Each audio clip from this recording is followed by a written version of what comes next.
Elon Musk. He's one of the most successful entrepreneurs in our modern world. PayPal, Tesla, SpaceX. He's a serial entrepreneur that just keeps achieving amazing things. But what can Elon Musk teach us about alcohol addiction? Well, this video is going to surprise you because we can actually use the same mental models that Musk uses to build rockets and achieve groundbreaking success when it comes to drinking alcohol. And by the end of this video, you'll be able to apply this billionaire thinking in your own life. So in this video, instead of giving you specific advice, we're actually going to explore a different way to think. If you can understand how to think about alcohol, it can radically transform the way that you look at it. The way people think about alcohol dictates the actions that they take. Therefore, if they were able to remove all of the conditioning and see alcohol or ethanol for what it is, choosing not to drink becomes a logical decision. This video won't just be relevant if you're trying to stop drinking. It will be relevant for every single area of your life. It's an entirely different way to approach any problem. And if you hadn't already guessed it, what we will be discussing in today's video is first principles thinking. When you use first principles thinking, you're able to break down any complex difficulty and generate original solutions. We'll be discussing the origin of first principles thinking, how it relates to alcohol, and how to start using this first principle thinking on your own journey. And just for the record, this is the exact same system that I take people through with the Sober Clear coaching program. If you want to learn a little bit more about that, there's a link in the description for a free training where I talk about first principles thinking, or you can apply for the program in the description below. But let's get into the video.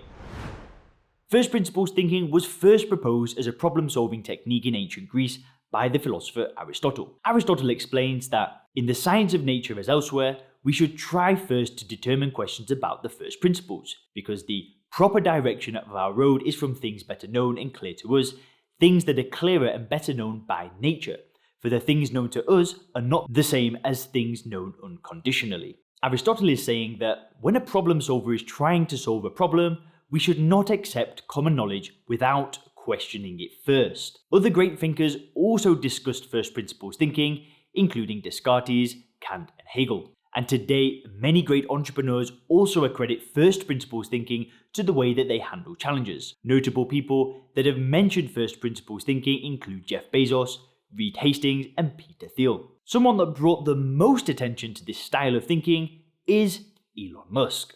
Now, Elon Musk is a serial entrepreneur who founded Tesla and SpaceX. His work ethic is widely known, and he is said to work 100 hours a week, only recently cutting down to 85. However, it wasn't sheer work ethic that got Musk to where he is. A large part of his genius creativity boils down to his ability to think critically about situations and challenges. And you guessed it, he uses first principles thinking. During an interview with TED creator Chris Anderson, Musk said this: "Well, I do think there's a good framework for thinking, and it's physics.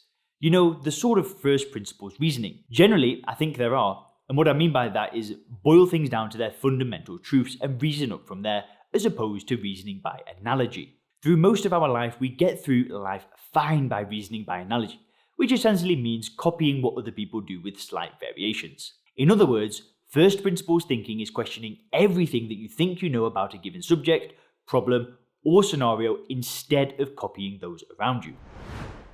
Elon Musk used first principles thinking to form SpaceX. Musk began his quest to Mars in 2002. He soon discovered that a rocket cost $60 million to build. Instead of immediately accepting this, he began to think critically about the situation. He used first principles thinking to break down what a rocket is made up of, which is aerospace-grade aluminium alloys, titanium, copper, and carbon fiber. He discovered that the value of these materials is around 2% of the typical rocket price. So Musk then created his own company to build the rockets, and SpaceX was born. If Musk had reasoned by analogy, he would have accepted that a rocket cost $60 million to build. Instead, he questioned this. He broke down the problem to its fundamentals and created a solution using first principles thinking. You're probably wondering, how does all this relate to alcohol? Well, this is essentially the framework I and many others use to stop drinking alcohol effortlessly. When you're able to boil down alcohol to its fundamental truths, you understand it for what it is. It's a highly addictive poison that has zero benefits, other than being used as a fuel, a detergent, and an anesthetic. Now, Musk said that we are able to go through most of our life reasoning by analogy, and there's nothing inherently wrong with that. Reasoning by analogy is very similar to using heuristics, which are mental shortcuts that humans take to solve problems and then take action based on these solutions. Heuristics can also be described as taking an educated guess or using common sense. Using this approach, we are often able to come up with good solutions quickly and efficiently. However, sometimes these mental shortcuts come up with incorrect solutions. This is known as a cognitive bias. From an evolutionary psychology perspective, cognitive biases have actually helped humans survive.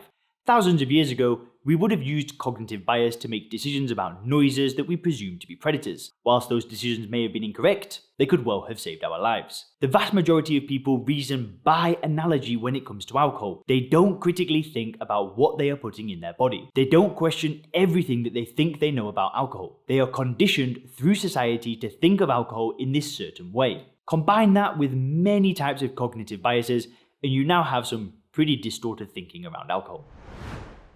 So, how can you use first principles thinking on your journey? Well, I want to share a 3-step framework with you that you can apply in any situation. The first step to using first principles thinking is to identify the assumptions that you have. In Musk's example, his assumption may have been that the only way to build a rocket is to pay $65 million.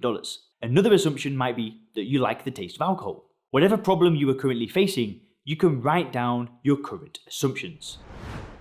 The next step is to break down the assumption into its principles. An example of this is in an interview Musk did with Kevin Rose. Somebody could say, battery packs are really expensive, and that's just the way they will always be. Historically, it has cost $600 per kilowatt per hour. It's not going to be much better than that in the future. With first principles, you say, what are the material constituents of the batteries?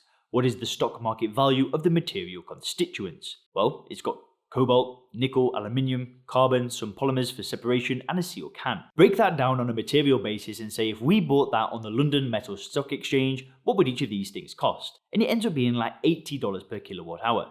So clearly, you just need to think of clever ways to take those materials and combine them into the shape of a battery cell, and you can have batteries that are much, much cheaper than anyone realizes. This is first principles thinking in action. Another example could come from somebody that says that they like the taste of alcohol. With first principles, you say to yourself, well, is it really the alcohol that makes the drink taste nice? Have I ever tasted 100% neat alcohol? What other ingredients make up a drink that I like the taste of? Are they chemicals, sugars, or flavoring? Now, once you've identified the assumption and broken it down to its principles, you are able to create new solutions. For example, when we look at the taste of alcohol, we have identified that there are many other ingredients other than alcohol in an alcoholic drink that we like the taste of. The drinks are laced with sugars and flavorings, and when we break it down, we can see that the actual taste of alcohol is foul. We have masked the taste of alcohol with other ingredients just to tolerate it. So what does all of this mean if you're stopping drinking?